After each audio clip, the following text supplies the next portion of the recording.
yang mana di sini adalah merupakan notifikasi penting bagi teman-teman baik itu yang sudah mengakhiri proses pengisian DRH maupun juga yang belum mengakhiri proses pengisian DRH.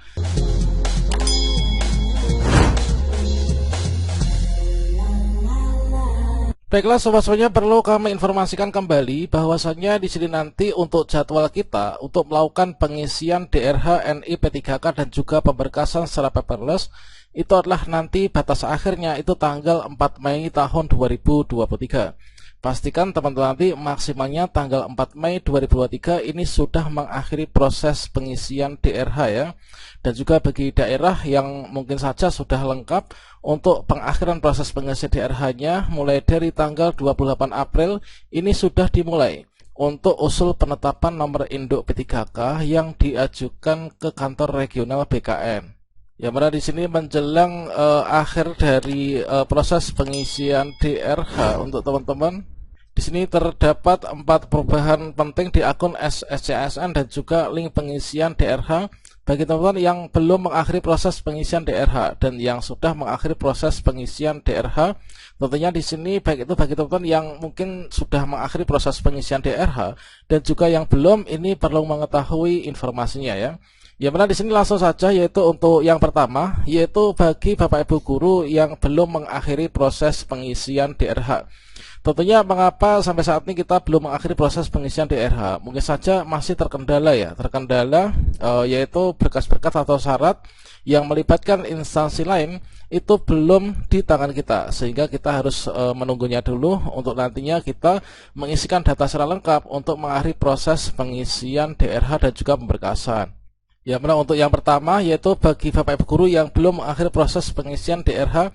Kalau misalkan kita cermati di akun SCASN kita, sebelumnya tampilannya adalah seperti ini. Kemudian selang beberapa hari sebelum hari ini tampilannya berubah menjadi yang seperti ini. Kalau misalkan kita cermati, tentunya di sini tidak ada perubahan yang signifikan ya terkait tentang tulisan dan juga isian di dalamnya. Namun di sini kalau misalkan kita lebih mendetail untuk memperhatikannya, ini merupakan sebuah sinyal kuat untuk kita, notifikasi penting bagi teman-teman yang mana di sini yang belum mengakhiri proses pengisian DRH menjelang akhir masa jadwal pengisian DRH nanti ditutup. Di sini ada tulisan yang awalnya itu adalah kalau misalkan di sini kita lihat apakah Anda ingin melanjutkan pengisian DRH. Maka di sini untuk tulisan tersebut ini berubah warnanya menjadi merah ya. Nah, apakah Anda ingin melanjutkan pengisian daftar riwayat hidup dan juga pemberkasan CASN? Ini tulisannya berganti menjadi warna merah dan juga di sini dipertebal ya, teman-teman. Nah, ini tulisannya warna merah dan juga dipertebal. Kemudian di sini tombol silahkan klik tombol di bawah ini. Ini juga warna merah, kemudian juga dipertebal. Kemudian untuk perintah mengunduh buku petunjuk pengisian DRH ini juga demikian. Yang awalnya ini bertuliskan warnanya itu biru ya, ini berubah menjadi warnanya merah.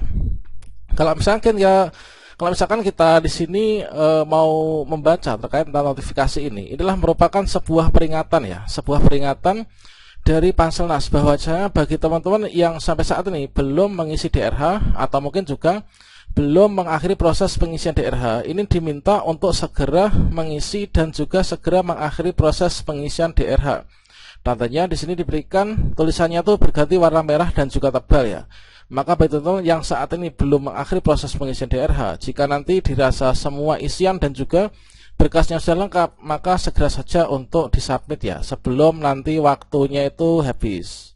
Dan yang kedua, ini adalah untuk teman-teman yang sudah mengakhiri proses pengisian DRH. Tentunya setelah kita mengakhiri proses pengisian DRH, ini tampilannya ini menjadi berubah ya. Ya, mana untuk link pengisian DRH ini sudah tidak ada. Jadi kalau misalkan kita sudah mengakhiri proses pengisian DRH, maka tampilannya menjadi seperti ini. Selamat Anda lulus seleksi P3K Guru tahun 2022. Terima kasih telah melakukan pengisian daftar riwayat hidup.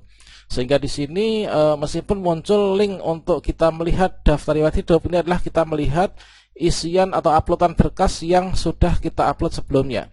Sehingga kalau misalkan kita ini sudah mengakhiri proses pengisian DRH, ini adalah kita tampilannya berubah seperti ini. Artinya kita tidak bisa mengedit lagi untuk isian biodata, riwayat-riwayat lainnya ya. Dan kemudian untuk perubahan yang ketiga, yaitu terdapat menu unggah ulang teman-teman. Jadi ada menu unggah ulang, yang mana di sini tentunya ada manfaatnya ya. Nah, di sini kalau misalkan kita mencoba manfaat menu unggah ulang itu apa? Nah, ini adalah setelah kita mengakhiri proses pengisian DRH, ternyata untuk yang saat ini di tahun 2022 ini agak sedikit berbeda dengan tahun 2021 kemarin. Bahwasanya di sini ada tombol lihat ketika kita sudah mengakhiri proses pengisian DRH, kemudian di sini kita masih ada tombol yaitu unggah ulang ya. Nah, dengan demikian teman-teman, kalau misalkan kita sudah mengakhiri proses pengisian DRH, asalkan nanti jadwalnya belum selesai ya, yaitu di bawahnya tanggal 4, untuk tombol ulang ini masih akan aktif. Artinya dengan cara kita klik tombol unggah ulang, ini kalau misalkan teman-teman melihat berkasnya ini masih ada yang keliru, maka di sini kita bisa mengunggah ulang dengan berkas yang lainnya. Nah, selanjutnya untuk yang keempat, ini kita masih bisa memperbaiki berkas ya. Kita masih bisa memperbaiki berkas.